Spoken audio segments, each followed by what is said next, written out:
Assalamualaikum warahmatullahi wabarakatuh. Perkenalkan, saya Enis Folianing dari Fakultas Ekonomi Bisnis, Prodi Manajemen. Di sini saya akan menjelaskan tentang perubahan segmentasi pasar pasca 2 tahun setelah pandemi Covid. Nah, untuk yang pertama saya akan menjelaskan tentang apa sih segmentasi pasar itu. Nah, segmentasi pasar adalah kegiatan membagi suatu pasar menjadi kelompok-kelompok pembeli yang berbeda, yang memiliki kebutuhan, karakteristik, atau perilaku yang berbeda yang mungkin membutuhkan produk atau bauran pemasaran yang berbeda. Itu yang dimaksud dengan segmentasi pasar. Saya akan kembali menjelaskan tentang perubahan segmentasi pasar pasca berjalannya pandemi selama 2 tahun ini. Yang pertama yaitu saya akan membahas tentang perubahan pola pasar di segmen properti ya pada saat pandemi. Ada banyak perubahan dan adaptasi baru terkait lifestyle hingga kebutuhan produk properti saat pandemi COVID-19.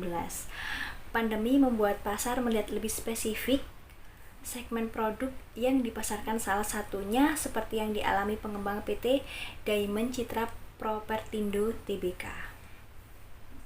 Pandemi COVID-19 yang telah dilewati hampir 2 tahun ini telah mengubah banyak hal, khususnya sektor bisnis.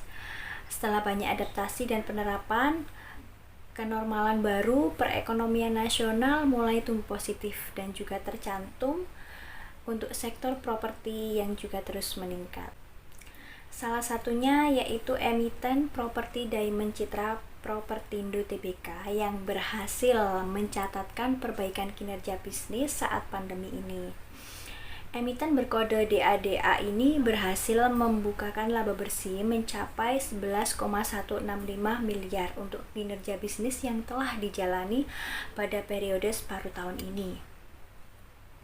Menurut Presiden Direktur PT Diamond Citra Propertindo Tbk yaitu Adam Bilfaqi, capaian ini sangat membanggakan di tengah situasi bisnis yang penuh tantangan karena dijalani dengan berbagai kendala dan banyak penerapan pembatasan, namun tetap bisa mencatatkan pertumbuhan laba. Kami bisa mencatatkan pertumbuhan kinerja bisnis yang positif walaupun secara umum masih lebih rendah dibandingkan situasi sebelum pandemi Covid.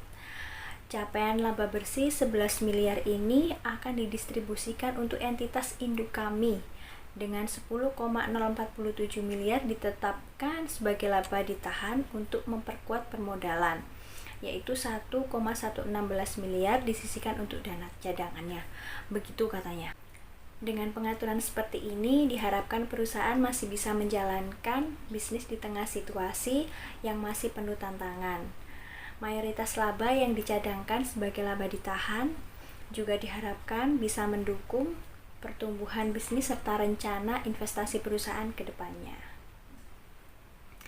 Hal lainnya lagi, Adam menyebutkan saat pandemi ini ada perubahan pola dasar pada pasar properti yang disebut situasinya telah lebih baik dengan optimisme besar ditunjukkan oleh seluruh stakeholder karena kondisi ini terlihat sejak awal tahun 2021 dan itu tercermin dari terus meningkatnya permintaan masyarakat khususnya untuk segmentasi pasar apartemen low-rise yang dikembangkan PT Diamond Citra Propertindo. Manajer Direktur PT Diamond Citra Propertindo, Bayu Setiawan, menambahkan secara umum kinerja perusahaan untuk tahun buku 2020 juga dipengaruhi besar oleh kondisi pandemi COVID-19, khususnya yaitu aktivitas penjualan yang terkendala langsung oleh kebijakan pembatasan fisik, yaitu PPKM. Makanya kami juga menerapkan berbagai langkah strategis untuk mengantisipasi situasi saat ini dengan mengoptimalkan berbagai promo yang berbeda melalui saluran online maupun offline. Berbagai promo ini terus dioptimalkan melalui channel yang kami miliki untuk menjaga penjualan tetap progresif. Nah, saat ini perusahaan juga masih cukup kondusif dengan aktivitas dari proyek Apple Tree Residence di Lebak Bulus, Jakarta Selatan. Selain itu, tetap dijaga kolaborasi maupun sinergi dengan para mitra kinerja untuk menjaga pendapatan usaha yang berkelanjutan atau recurring income di proyek yang sudah beroperasi, yaitu Dev Apartemen dan Apple One Residence.